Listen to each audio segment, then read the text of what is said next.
সারা দেশে 23টি গুপ্ত কারাগার আছে। তবে মাইকেল চাকমা বেরিয়ে এসেছে, আমরা তার কাছ থেকে জানতে পেরেছি তিনি চোখে দেখতে পান না ঠিক মতো। কেন স্বাধীন দেশের মানুষের নিরাপত্তার নামে পুলিশের হাতে, র্যাবের হাতে মরণাস্ত্র দেওয়া হবে?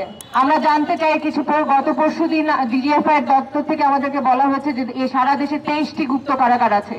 এই 23টি গুপ্ত কারাগারের অনুমতি কে দিল? আমাদের ট্যাক্সের টাকায় কেন এই দেশে গুপ্ত কারাগার হবে? আর কেন না এই দেশের নাগরিককে এভাবে নিপীড়ন করা হবে? মাইকেল চাকমা বেরিয়ে এসেছে, আমরা তার কাছ থেকে জানতে পেরেছি তিনি চোখে দেখতে পান না ঠিক মতো।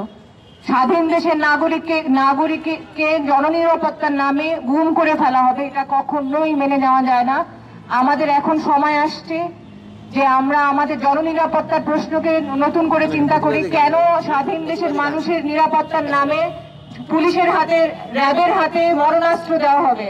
র্যাবকে বিলুপ্ত করা হোক, আমাদের সকল ভাই বোনদেরকে ফিরিয়ে দেওয়া হোক। এবং আমি পরিশেষে এটাও মনে করিয়ে দিতে চাই যে আমরা যখন সমতলে সামরিক বাহিনীর সদস্যদেরকে দেখে নিরাপদ বোধ করছি, ঠিক একই সময় বান্দরবনে এই সামরিক বাহিনীর সদস্যরাই বম জাতি গোষ্ঠীর উপরে চূড়ান্ত নিপীড়ন করছে এবং নারী পুরুষ শিশু নির্বিশেষে জেলে নিয়ে গেছে বিনা কারণে, বিনা ওয়ারেন্টে।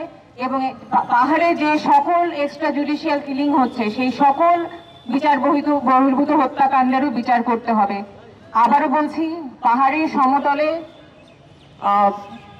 সামরিক বাহিনী এবং সকল আইন শৃঙ্খলা বাহিনীর হাতে যে সকল নিপীড়নের ঘটনা, মানবাধিকার লঙ্ঘনের ঘটনা হচ্ছে, সেই সকল ঘটনার আমরা সুষ্ঠু তদন্ত চাই। আমাদের সকল স্বজনদেরকে কোনো ধরনের বিলম্ব ছাড়া, অজুহাত ছাড়া ফেরত দিতে হবে এবং এই দেশের আয়নাঘরকে বিলুপ্ত করতে হবে, র্যাবকে বিলুপ্ত করতে হবে। র্যাবের মতো অতিরিক্ত ক্ষমতা অস্ত্র এবং ক্ষমতা দিয়ে যাদেরকে রাস্তায় মোতায়েন করা হয়েছে, সেই র্যাব বাহিনীকে বিলুপ্ত করতে হবে।